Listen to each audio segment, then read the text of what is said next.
किसान भाइयों, आज की वीडियो में हम गन्ने की खेती के संबंध में आपको जानकारी देने वाले हैं। कैसे आपको गन्ने की खेती करनी चाहिए, कब बुआई करना है, कब सिंचाई, कब खादों का इस्तेमाल, कैसे बीज को उपचारित करना है। ये तमाम जानकारी आज की वीडियो में आपको मिलने वाली है। तो आज की ये पूरी वीडियो देखिएगा और अगर आपके मन में कोई भी सवाल या सुझाव हो तो आप कमेंट करिए, चैनल को सब्सक्राइब करिए। चलिए ज़्यादा समय नहीं लेते हैं, वीडियो स्टार्ट करते हैं। किसान साथियों, गन्ने की खेती के लिए अगर हम सबसे अच्छी मिट्टी की बात करें तो दोमट मिट्टी काफ़ी अच्छी मिट्टी गन्ने की फसल के लिए मानी जाती है। लेकिन आप लगभग सभी मिट्टी में गन्ने की खेती कर सकते हैं। बस क्षारीय और अम्लीय मिट्टी जो होती है उसमें गन्ने की फसल नहीं लगानी चाहिए। वो गन्ने की फसल लगाने योग्य मिट्टी नहीं होती है। इसके साथ साथ जहाँ पे बहुत ज़्यादा पानी रुकता हो वहाँ पे भी गन्ना लगाना उचित नहीं होता है। इसके साथ साथ खेत की तैयारी की बात करते हैं, क्योंकि हम शुरुआत से ही बात करेंगे। तो खेत की तैयारी, एक बार मिट्टी पलटने वाले हल से जुताई करिए। इसके साथ साथ आप चाहें तो हैरो भी लगा सकते हैं 3 बार। इसके साथ साथ अगर आप देसी हल से जुताई करते हैं तो 5-6 जुताई पर्याप्त रहेगी। जब भी आप बुआई करिए उस समय सबसे ज़्यादा ध्यान मिट्टी में नमी पर देना है। नमी अगर आपको कम दिखती है, पहले सिंचाई करिए, पलेवा लगाइए, उसके बाद आपको जुताई करने के बाद गन्ने की बुआई करना चाहिए। ये सबसे बढ़िया तरीका हो सकता है। अगर हम किस्मों की यानी प्रजातियों की बात करें तो अपने राज्य की सिफारिश की गई किस्मों का आप चयन करिए। हर राज्य में अलग अलग किस्में सिफारिश की जाती हैं, तो जो भी आपके वहाँ पे कुछ नई किस्में हो उन्हीं का चयन करना सर्वश्रेष्ठ हो सकता है।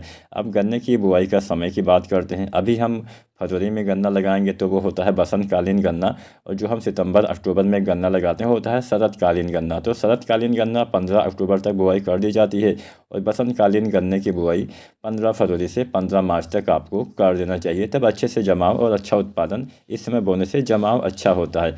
बात करते हैं बीज की तैयारी।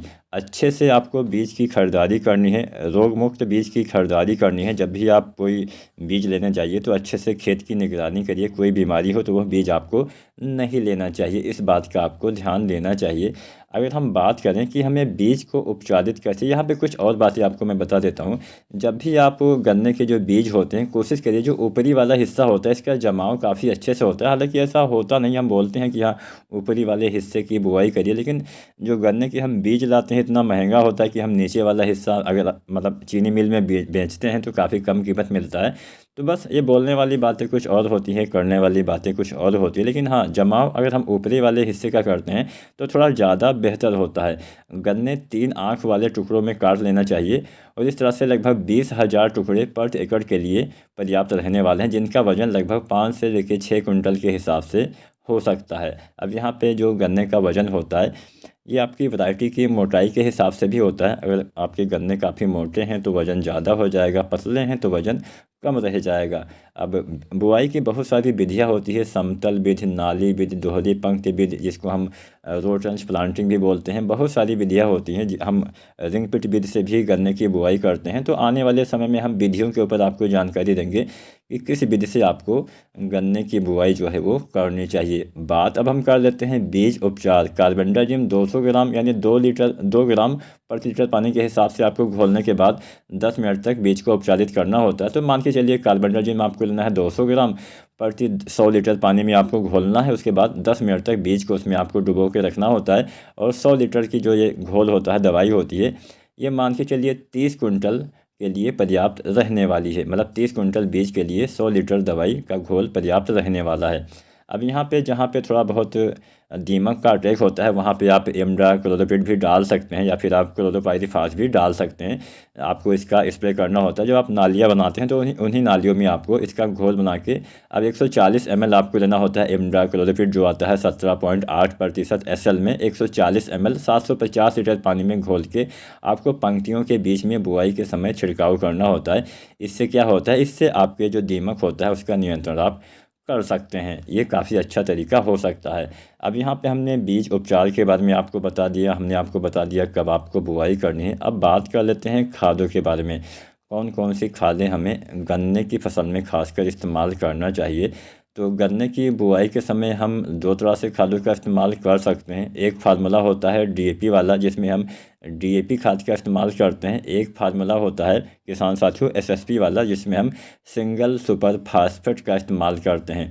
तो अगर आप डीएपी का इस्तेमाल करते हैं तो सबसे पहले डीएपी वाला फार्मूला ही हम आपको बता देते हैं। तो डीएपी आपको इस्तेमाल करना होता है गन्ने की फसल में किसान साथियों, लगभग मात्र 70 किलो के आसपास। 70 किलो आपको डीएपी का इस्तेमाल करना है। इसके साथ साथ किसान साथियों आपको यूरिया लेना है लगभग 35 से 37 किलो। इसके साथ पोटाश 26 से 28 किलो आपको लेना है। ये 3 खादें गन्ने की बुआई के समय आपको इस्तेमाल करना है। अगर आप एसएसपी का इस्तेमाल करते हैं तो एसएसपी यानी सिंगल सुपर फास्फेट लेना है आपको 200 किलो। साथ में यूरिया 50 से 55 किलो। साथ में पोटाश वही 26 से 28 या अधिकतम 30 किलो तक आप पोटाश ले सकते हैं। अब यहाँ पे अगर आप डीएपी खाद का इस्तेमाल करते हैं तो यूरिया तो आपको 3 बार डालना होता है। पहली बार आपको इस्तेमाल करना होता है गन्ने की बुआई के समय, दूसरी बार इस्तेमाल करिए लगभग 30 दिन के बाद, तीसरी बार आपको इस्तेमाल करना होता है 60, 70 या 80 दिन के आसपास। तो यहाँ पे यूरिया पहली बार पहले पानी के आसपास, दूसरी बार जब आपके गन्ने की फसल 1.5 से 2 फुट के आसपास की हो जाए तब इस्तेमाल करिए। तो यहाँ पे अगर आप डीएपी खाद का इस्तेमाल करते हैं तो ऐसी दशा में यूरिया कुल मिला के 110 किलो के आसपास डालना होता है, 100 से 110 किलो। तो वही हम 35 से 37 किलो बुआई के समय, 35 से 37 किलो पहले पानी के बाद और 35 से 37 किलो हम अंतिम बार यूरिया इस्तेमाल करते हैं। अगर आप एसएसपी यानी सिंगल सुपर फास्फेट का इस्तेमाल करते हैं तो यूरिया बुआई के समय 50 से 55 किलो, कुल यूरिया 155 से 160 किलो इस्तेमाल करते हैं। 1/3 मात्रा 50 से 55 किलो हम बुआई के समय इस्तेमाल करेंगे, 1/3 मात्रा 50 से 55 किलो हम पहले पानी पे और 1/3 मात्रा 50 से 55 किलो हम अंतिम यूरिया डालेंगे। तो यहाँ पे यूरिया 3 भागों में बांट के आपको इस्तेमाल करना चाहिए। आप चाहें तो कुछ जो हमारे सागरिका वगैरह आती हैं उसका भी इस्तेमाल कर सकते हैं। सागरिका बुआई के 30 दिन के आसपास तक आप इस्तेमाल करेंगे तो अच्छा लाभ मिलेगा। 10 किलो सागरिका आपको इस्तेमाल करना चाहिए जो दानेदार रूप में आती है। या फिर आप कोई भी अन्य जो ग्रोथ प्रमोटर आते हैं उनका इस्तेमाल हमारे किसान साथी कर सकते हैं। अब यहाँ पे ये खादों के बारे में तो बात हो गई, इसके साथ साथ आपको मैं कुछ और अन्य विशेष जानकारी दे देता हूँ जिससे आप गन्ने में अच्छी पैदावार किसान साथियों ले पाएंगे। गन्ने की फसल में खरपतवार का नियंत्रण कैसे करें, ये काफ़ी एक रोचक विषय होता है। रोचक इसलिए होता है क्योंकि गन्ने में अगर सबसे ज़्यादा खरपतवार की समस्या किसी भी फसल में होती है तो वो किसान साथियों हमारी फसल होती है गन्ने की फसल। गन्ने की फसल में सबसे ज़्यादा नुकसान अगर किसी चीज़ से होता है तो होता है खरपतवार। अब खरपतवार का नियंत्रण हम 2 तरह से करते हैं किसान साथियों। एक तरीका तो होता है कि हाँ गन्ने के हम समय समय पे उसमें निराई गुड़ाई करते रहें, अंधी गुड़ाई करें। जो हमारे नालियों के बीच में स्थान होता है वहाँ पे हम सूखी पत्तियाँ वगैरह डाल देते हैं जिससे कुछ खरपतवार का नियंत्रण हो पाता है। या फिर आप ऐसा भी कर सकते हैं कि रासायनिक नियंत्रण कर दीजिए। तो रासायनिक नियंत्रण करने के लिए अगर आप जमाव के बाद गन्ने के बुआई के तुरंत बाद जो एट्राजीन आती है, जो अटारी आती है, अटारी नाम से आता है ये इफ़को का अटारी या फिर एट्राजीन जो फार्मूला होता है, इसका आपको इस्तेमाल करना है। 400 से 600 ग्राम प्रति 200 से 250 लीटर पानी में घोल बना के खरपतवार के अनुसार आपको इसका स्प्रे करना होता है। अच्छा नियंत्रण आप जमाव से पहले कर सकते हैं। दूसरा तरीका होता है मेट्राबुजीन। आप 70% मेट्राबुजीन जो WP में आता है, ये इफ़को की तानोसी आती है, इसका इस्तेमाल कर सकते हैं। 600 ग्राम आपको लेना है जो है मेट्रोबुजीन।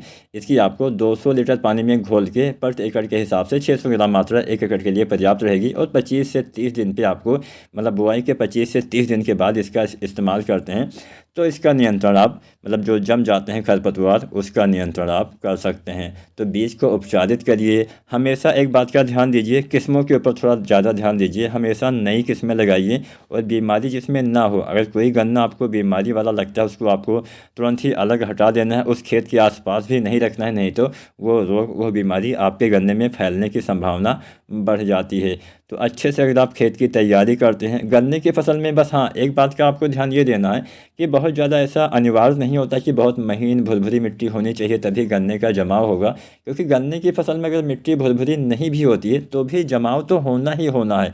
जमाव के लिए कोई ऐसा अनिवार्य नहीं होता हमने एक बना लिया कि हाँ मिट्टी भुरभुरी होनी चाहिए, लेकिन ऐसा नहीं होता है। हाँ अच्छे से खेत की तैयारी करेंगे तो जड़ों का विकास फैलाव अच्छे से होता है, लेकिन उसमें मिट्टी का एकदम बारीक भुरभुरापन होना उतना अनिवार्य नहीं होता है। क्योंकि हम कोई बीज की बुआई तो करने वाले हैं नहीं जहाँ बड़े से ढेले के नीचे बीज फंस गया उसका जमाव नहीं हो पाएगा। तो अच्छे से खेत की तैयारी के साथ साथ सिंचाई प्रबंधन पे ध्यान देंगे तो पहला पानी आपको लगभग 35-40% जमाव पे करना होता है। उसके बाद अपनी फसल के हिसाब से खासकर पानी के ऊपर बरसात से पहले थोड़ा ज़्यादा ध्यान देना होता है। क्योंकि बरसात से पहले ही हमने देखा कि पानी पे अगर ध्यान नहीं देते हैं तो अच्छे से जमाव ना होने से उत्पादन कम मिलता है। जब जमाव हो जाता है उसके बाद उतना ज़्यादा ध्यान, मतलब जब बरसात आने लगती है तो बरसात के बाद बारिश के पानी से ही हमारे खेत में पानी की पूर्ति हो जाती है। तो उचित देखभाल करेंगे, अच्छे से खेत की तैयारी करेंगे, समय से खाद का इस्तेमाल करेंगे तो आप भी गन्ने में अच्छा उत्पादन, अच्छे कल्ले ले पाएंगे। वीडियो अच्छी लगी हो तो लाइक शेयर करें, चैनल को सब्सक्राइब नहीं किया है तो फार्मिंग विद SRJ चैनल को सब्सक्राइब करें। धन्यवाद।